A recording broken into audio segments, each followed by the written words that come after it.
What's up, everyone, and welcome back to Movie Raised.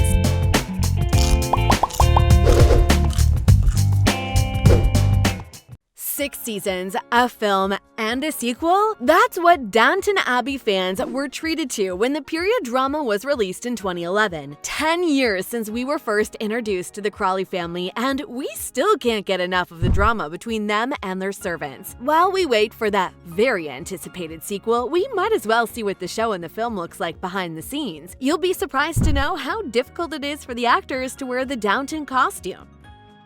A real-life castle. We bet you're already familiar, but for those of you not, Downton Abbey is filmed in an actual castle. There's no CGI, no special effects. The castle you see exists, and it's a Highclere Castle in Hampshire. The castle dates back to the mid-19th century and belongs to Earl of Carnarvon. If you've ever considered a visit and a tour, it's possible as the castle is open for tourists.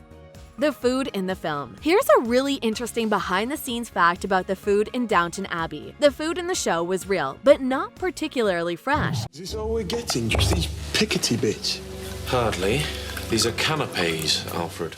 You will all remember one dish especially, and that's the lobster, which was often featured in the show. What you didn't know, though, is that the lobster that was used was frozen and used for several scenes. Actress Sophie McSherry, who played kitchen maid Daisy, said that because the food was frozen several times, it would sometimes stink so bad that it was unbearable. Must eat the food. Character Tom Branson is played by Alan Leach in Downton Abbey, and explained how on his first day on set, he was with Michelle and Hugh Bonneville, Lord Grantham, during a breakfast scene. He also mentioned that he was delighted as they make an amazing breakfast on set. But the characters had to eat the breakfast, and they did like 28 takes. Imagine how full they were. Costume difficulties. Downton Abbey is a period drama, and that includes the rule of wearing various costumes for both the male and female actors. The series' historical advisor, Alistair Bruce, said that finding suitable sized clothing for the male actors was one of the most difficult calls. Men at the time had quite different body shapes than men nowadays, and that caused a problem for the costume department trying to find the perfect fit for the male actors. I walked around and I thought, he's not wearing any badges of rank. And they'd already done one take, and I just said, stop. Mrs. Patmore and Daisy versus their culinary talents. I'm going to cooking classes, vegan ones, Leslie Nichols said during an interview. Sophie McSherry said, "We're good at pretending to cook, but we're terrible." Most of the show features Mrs. Patmore in the kitchen, which is normal as she and her team of cooks try to make the perfect dishes for Lord Grantham and his family. But Ms. Nichols is reportedly a disastrous cook in real life. She, however, shared in an interview with The Kitchen that she can do basics, but according to her, she's not a proper cook. "I can do a roast, I can stick a chicken in the oven with vegetables," she added. The corsets were no good. It wasn't just the male actors who faced issues with wearing costumes in Downton Abbey. For the ladies, this job was even more difficult. They wore costumes that were never washed before for the dresses to keep authenticity. The women on the show were also given the rule to wear corsets to keep their shape and posture. But the corsets were a real nightmare for the actresses that were not used to wearing such things. You can't eat a large lunch with the corset on because you just can't squeeze quite so much in, can you? Big bravo for the pain these actresses endured, giving more reliable performance. One of the actresses, Dame Maggie Smith, couldn't get used to the pain, so she refused to wear them, and the producers agreed because, well, it's Maggie Smith we're talking about. Hands out of the pocket.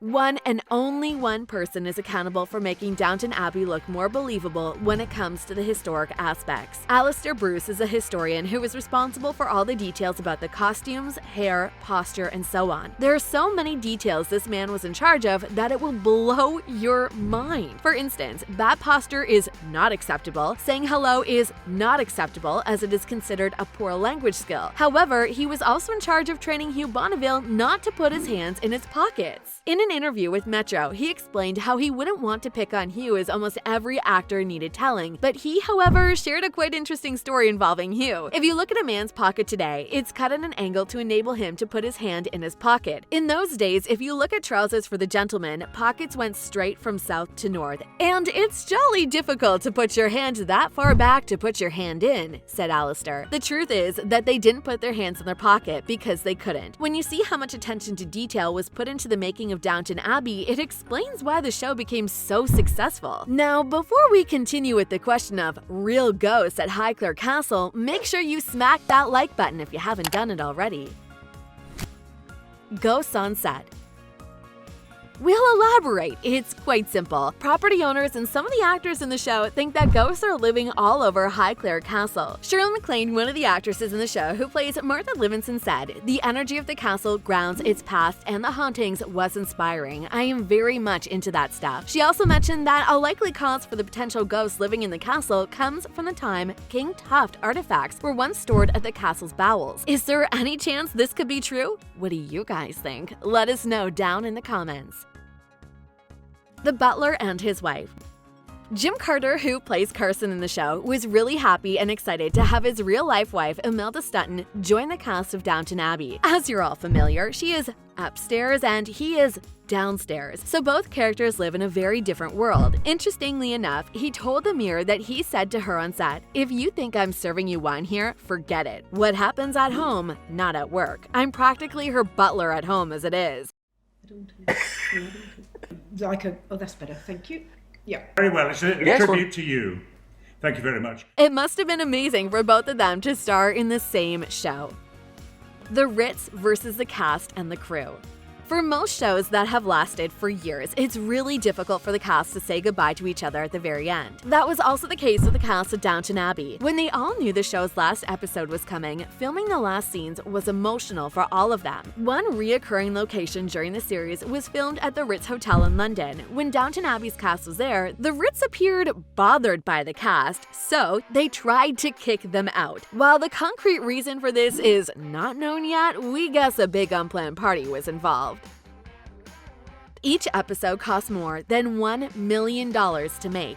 Yes, every episode in the show was really expensive to make. This is not so surprising because, as we previously said, the show paid a lot of attention to details. According to the world of Downton Abbey, each episode cost about £1 million or about $1.5 million to make. What's Maggie Smith doing behind the scenes? This is one of the most common questions. Michelle Dockery and Laura Carmichael developed a good friendship with Smith during the filming of the TV series. "She's a dear, dear friend," said Carmichael. The strong bond between these three women will surprise you. Because Smith is not on social media, both ladies would find funny memes of cats and show them to her at work. What's even more amazing is that Carmichael even kept these photos on her phone. "I had a file called Pictures for Maggie of various cats on the internet doing silly things to make her laugh." What is your favorite thing about Downton Abbey? Also, what do you guys think the sequel will focus on? Let us know down in the comment section below. If you enjoyed our video, make sure you subscribe to our channel so you'll never miss any of our videos in the future. As always, thanks for watching.